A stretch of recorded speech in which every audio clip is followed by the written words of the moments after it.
त्या मुलाचं नाव सोनू होतं.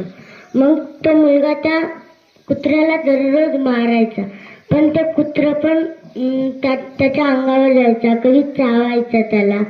मग तो मुलगा त्याला कधी लाकडानं आणायचा तर कधी धोंड्यानं. मग त्याच्या साथी जो कुत्रा होता त्याच्या सोबतचा, मग तो म्हटला तू त्याच्या अंगावर जाऊ नको. ते कुत्रं परेशान राहायचं ते मला मारते म्हणून.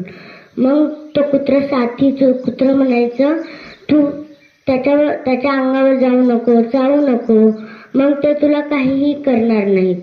मग तो कुत्रं तसंच केलं, त्यांना चावलं नाही ना त्यांना परेशान पण केलं नाही.